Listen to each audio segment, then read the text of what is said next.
সুপ্রিয় দর্শক বন্ধু, আসসালামু আলাইকুম। দেশ বিদেশ থেকে যারা আমাদের ভিডিওগুলো নিয়মিত দেখেন তাদের প্রত্যেককে প্রাণঢালা অভিনন্দন, শুভেচ্ছা। আজকে আমি এসেছি নাটোরের বনপাড়া এবং বলা হয় মহবুল চেয়ারম্যান ওনার প্রজেক্টে। ওনার প্রজেক্টে আসার কারণ হচ্ছে ওনার কিছু বিপর্যয় দেখা গেছে এবং পানিগুলো পরীক্ষা করার জন্য আসা, কিন্তু বিপর্যয়টা যে এইরকম হবে সেটা আমি আশা করিনি। আমরা যে পুকুরটার মধ্যে আসলাম, আসার পরে আমি যদ্দূর শুনলাম সকালবেলা 12 থেকে 13টা মাছ তোলা হয়েছে এবং আমার সামনে যে ডেড বডি এগুলো কিছুক্ষণ আগে তুলে আনা।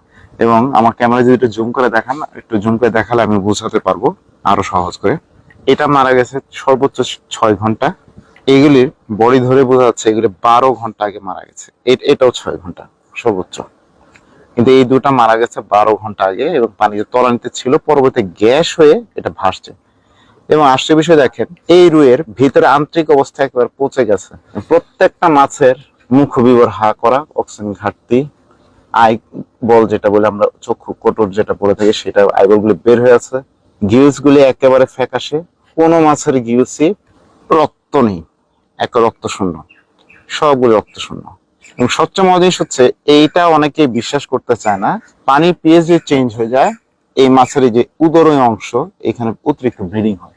যখন পিএইচটা চেঞ্জ হয়ে যাবে, চাপটা নিতে পারে না, অথবা অ্যামোনিয়া হলে যখন অক্সিজেন নিতে পারে না, সে সাঁতারের জন্য এই জায়গাটা আমাদের প্রেশারটা বেশি। যখন প্রেশারটা দিচ্ছে অতিরিক্ত ব্লিডিং হয় এবং যতগুলি অ্যামোনিয়ার কারণে মারা যাবে দেখবেন লেজ এবং এই জায়গাটার মধ্যে সবার আগে লাল হবে। তো এইখানে যদি লালটা হয় তাহলে বুঝতে হবে হয় পিএইচ, অ্যামোনিয়া হওয়া মাত্রই পিএইচ চেঞ্জ হয়ে যাচ্ছে। এখন এই জায়গাগুলির মধ্যে আরেকটা মজা জিনিস যে আমি এখানে যতগুলি পরজীবী দেখলাম একটা মাছেও কিন্তু আমি উকুন পেলাম না। তবে এখানে হয়তো উকুন নেই, টিক্স বা মাইটস আছে যতদূর ধারণা, কারণ আমি পোকা দেখতে পারতেছি পুকুরে কিনারে দেখা যায়। এই কাতলাটা এটা খুব সুন্দর ক্রস কাতলা, এটা দেখলাম ইন্টেস্টাইনাল অবস্থা কন্ডিশন ভালো। আমি একটু কাতলাটা যদি ডিসেকশন করে দেখাই বডিটার ভিতরে, যেহেতু এটা ফ্রেশ আছে এটা কেটে দেখানো। ক্রেটার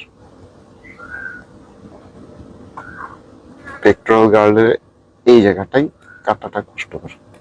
আন্তরিকগত ভাবে প্রচুর পরিমাণে খাবার ছিল, কিন্তু এইটা আমাদের দেখাই, এইখানে খাবার থাকা দেখেন খুব হালকা খাবার, কিন্তু হালকা নালি কিন্তু ফোলা সবগুলি।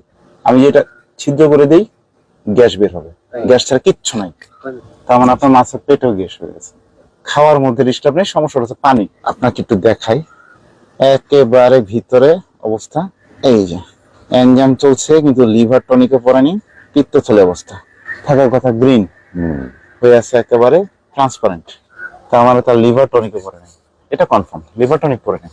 এখন এখানে আপনার যদি লিভার টনিক বা এনজাইম যদি প্রপারলি পড়তো তাহলে এই অ্যামোনিয়াতে মারা যাওয়ার কথা না। এখন একটু পরে পানি পরীক্ষা করে দেখবো পানিতে কি পরিমাণ অ্যামোনিয়া আছে। তো আপনার কি মনে হয় যে আসলে এই পরিস্থিতিগুলি যদি মনে হয় যে এরকম পরিস্থিতি চলে, আপনি এই পরিস্থিতির জন্য কারণ কি হিসেবে ধরবেন? অ্যামোনিয়া হয়েছে পানিতে। মাছগুলি কিন্তু আপনার একটা ভালো থাকা সত্ত্বেও এখানে কিন্তু ভালো গ্রোথ পাওয়া আশা হয়নি। একটু দেখেন লেজটা দেখেন, এটা হাইব্রিড হলেও জাতটা বেশ বেটার জাত ছিল। সুতরাং আমি আপনাদেরকে আশা করব যে এই যে বর্তমান সময় যে সিজন পরিবর্তন, এই সিজন পরিবর্তনের মধ্যে যদি পুকুরের সাম্যাবস্থা ঠিক না রাখেন তাহলে এই ধরনের বিপর্যয়। আজকে কয়টা মাছ মারা গেল? 8টা মাছ মারা গেছে। এক সপ্তাহ হলো প্রতিদিনই মাছ মারা যাচ্ছে। পানি দূষণ যেমন আছে, উকুন যেমন আছে, বা পরাজীবী যেমন আছে, তার সঙ্গে যে জিনিসটা হচ্ছে পুকুরে অতিরিক্ত গ্যাসের কারণে আপনার মাছগুলো মারা যাচ্ছে। এখন আমাদের 3টা কাজ। আমি আপনার কাছে যেটুকু শুনতে পারলাম যে একটা পুকুরে যদি এরকম গ্যাস হয়ে যায় সবার খাবারটা বন্ধ করে দিতে হবে। দ্বিতীয় জিনিস হচ্ছে আপনি চুন করেছেন, তারপর লবণটা ডোজটা এখনো করেননি শুনলাম, এবং আপনার এত বড় পুকুরে মাত্র একটা ভিঞ্চেল চলছে, এটা একটু ব্যবস্থা করতে হবে। এবং আপনি এখন যেটা করবেন, লবণ ডোজটা কমপ্লিট করার পরে একটা উপন্যাসক জীবাণুনাশক দেওয়ার পরে অবশ্যই 48 ঘন্টা পর একটা প্রোবায়োটিক ডোজ করবেন, ফুললি ডোজ করবেন। যদি এই ডোজটা করেন ইনশাল্লাহ আপনার মাছের এই সমস্যাটা থাকবে না। এবং এবার প্রথমবার যেহেতু আপনার পুকুরে গ্যাস হয়ে গেছে, আপনার অ্যারেটরটা চলবে। আর সেকেন্ড সলিউশন, লাস্ট সলিউশন যেটা হবে, প্রথমবার যখন প্রোবায়োটিক ইউজ করবেন একটু হাইড্রোজেন বেশি পরিমাণে করবেন, করার পরে আপনি এটার মধ্যে ইউকা ফার্স্ট দিয়ে দিবেন, অথবা আজকে আপনি ইউকা দিতে পারেন। এটা দিলে আপনার পুকুরে গ্যাসটা আজকে বেরোবে এবং অক্সিজেন ট্যাবলেট ইউজ করবেন। এই হচ্ছে আজকের জন্য সমাধান। এবং স্থায়ীভাবে করতে চাইলে মামা আপনাকে অবশ্যই অ্যারেক্টর ব্যবহার করতে হবে এবং প্রোবায়োটিক ব্যবহার করতে হবে। আচ্ছা। পরীক্ষা নিরীক্ষা করে আমিও উপলব্ধি করতে পারছি যে পুকুরে অ্যামোনিয়া বেড়ে গেছে, গ্যাস পর্যাপ্ত, পানিরও পিএইচ এর মান নষ্ট হয়ে গেছে। জি। প্রয়োজনীয় ট্রিটমেন্ট করা হয় নাই অতিবৃষ্টির কারণে। জি জি এখন যেহেতু বৃষ্টি নাই, আমি অবশ্যই দ্রুত জি প্রয়োজনীয় আপনার পরামর্শ নিয়ে প্রয়োজনীয় পদক্ষেপ নিব এবং পানি শোধন এবং মাছের বাস উপযোগী যেন হয় জি মামা, সেই পরামর্শ নিয়ে আমি এটা দ্রুত সমাধান করব। ধন্যবাদ মামা।